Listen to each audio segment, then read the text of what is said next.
What does Biz think of tiny houses? They're cope. Pods deluxe. Only if I lived on my own, but the land would still need to be regular size. They're modular and energy efficient, easy to install and way cheaper than buying Boomer's plywood and glue McMansion. Spend 90% less on a home, which is easy to upgrade later if you need more space. Spend the saved cash on higher acreage. I don't see a problem with them as a starter home or if you live an outdoors lifestyle away from cities. Comfy. Pay 6 figures to give yourself a timeout. Perfect gamer house but a nightmare if you cook often or have people over. Also not much space for a squat rack. Just make it legal to build normal places. Nice for an inner-woods escape from society, cringe for a primary residence to raise a family at. They're good enough for millennials. It's like if you go to a restaurant and they're out of what you actually want but have an alternative on standby that's not quite as good but better than nothing and you get a small discount because of it. They're good for those who embrace minimalism. The problem is finding a builder willing to take on such a low-dollar project. The average builder is only taking on projects starting at $1 million. I think they're overpriced for what you get out of them. They're incredibly fake and silly. You'd think logically something called tiny house would be extremely cheap, like slightly above studio apartment costs. But no, they had to make them seem trendy so they cost as much as a McMansion. Makes no effing sense. Would love to have one but like with everything in America it's too expensive. Good for tiny penis. Overpriced kook sheds. If they're very cheap and have heating, pipes and such already then okay. Otherwise F wood, I want bricks. Tiny house, you mean a trailer. Food truck, you mean a restaurant that can't afford rent. Dog mom, someone who has unfortunately decided children are too expensive and a career is the only real stability one can have at this phase of the human economy. Subscription economy, corporations have more or less weeded out all competition to the point that consumers can't buy, they can't rent to own, they must trickle. Online certificates, brain power is now so saturated for minutia and not big picture thinking that you can specialize in an already passé niche for the hopes of getting your foot in the door. Virtual prescriptions, they want to sell drugs to keep profits up. They've literally changed the laws such that you don't even need to visit a physician that could tell you things like change your diet, get more sleep, call up a friend and get a beer, stop watching so much TV. Now they've cut out the agent of reason, restrict access unless absolutely necessary, in favor of if you want it you must need it. The world is going down the crapper in a variety of ways. There used to be a collective concept of what was right or wrong, a general direction of morality, but it's been replaced with capitalism in which the rules only favor those in first place. They're illegal in Ohio. It's the goy slop of housing development. They are just trailer parks for urban hipsters. It's actually quite funny watching them act like it's trendy. Build tiny house, have large outdoor decking, have swimming pool, gym, sauna, cold bath, have big giant fire pit, have solarium for cold days. Why would anyone stay indoors other than to cook? Even browsing the internet is better done sat on a chair outside. Is that supposed to be a tiny house? Cuck sheds. Now that I think of it, a regular house would be much nicer than a cuck shed. Turn 360 and walk away. This is not tiny. I'd love to move from my 1-bedroom apartment to a tiny house. No neighbors. Too effing expensive for what they are. Also, most places do not allow them. They are elaborate kook sheds. Basically, if you play the poop coin casino properly, you'll be able to buy a real one. Pick very much related. Initially, the idea of escaping globohomo by living in cheap compact living spaces was pretty based, but they co-opted that as well, and now you have silly heads spending $300K for a pod or $125K to live the van life inside an effing Land Rover, when initially the whole point was to cleverly escape the rent and mortgage man for like $20K.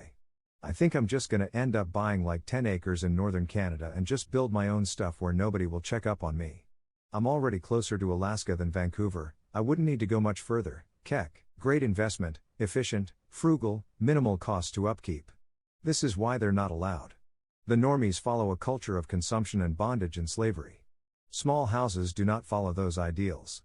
Sloth, recklessness, carelessness is their idea of freedom. However, it's decay at their core, which they cover with lies and denial. Normies are just miserable socialists. They are what the Nazis were, and their way of life is non-sustainable, but as long as everyone around them is miserable, they're content. It's the way of Sodom. If I can't have it, no one can. Keck, God's chosen is still protected and wealthy. I kinda like them. I mean, I don't need much basically cause I'm gonna die alone. All I have is a sick pawn stack, 3 guitars, a gamer PC and depression. Keck. Calculate the true cost of a tiny house here in Finland.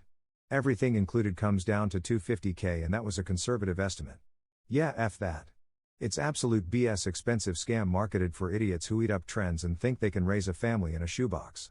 You're way better off just moving to live in a trailer park. You'll save at least $200K compared to a tiny home. Geodesic dome homes would be better, but the kind of people buying tiny homes are silly. Campers for liberals, just get a single wide like a real American. Or a shed if you're a leaf. They do look cozy though, not gonna lie. First off, what is the actual technical definition of a tiny house?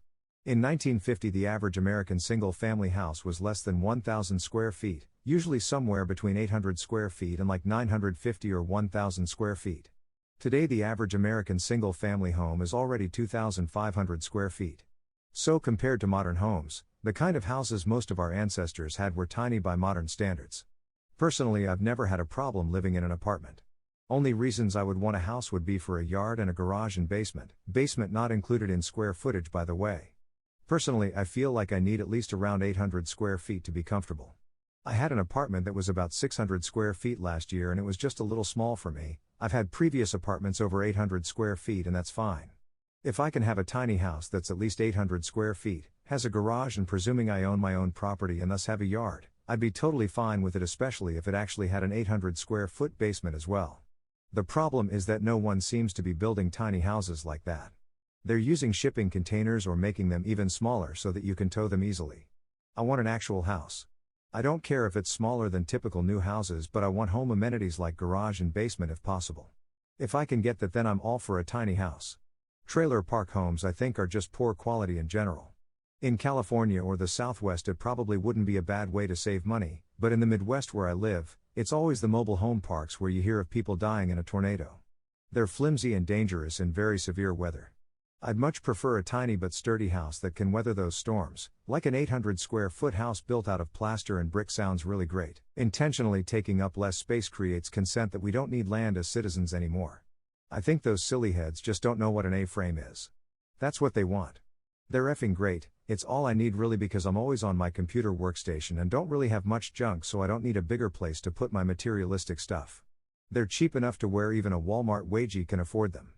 Cuck sheds. Overpriced junk. No such thing as a tiny home. They're literally shacks. Shacks are for slaves.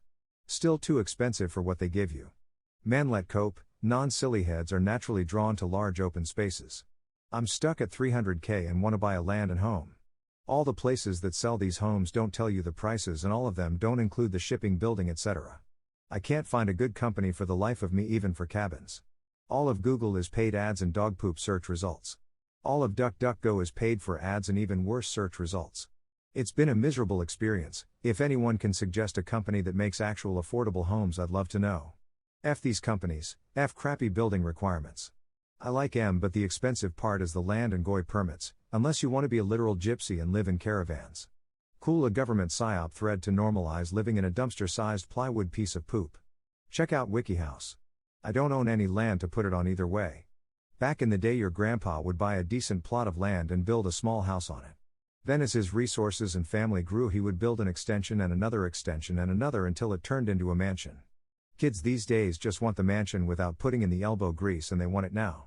This is why there are so many silly heads pooping on them. I built a small 7.2 million by 7.5 million house with my father and uncle and brother. It was around $15K to build out of blocks and concrete with a real roof and big porch and one small 2.5 by 3 meter bedroom with a small bathroom and entrance. It's much better than any pre-built mini tiny house or trailer or anything of the pod variants. It's also on our property, so no additional costs for electric and plumbing and water connections. Where can I buy some tiny houses? Any photos of the inside? I hope to move into one when my parents die. If not that, then van life or getting a sailing yacht. Apartments better. Tiny house would be just country cottage for summer vacations if you want one. Houses kind of feel overrated in general unless you're rich enough to delegate all the BS maintenance to somebody else.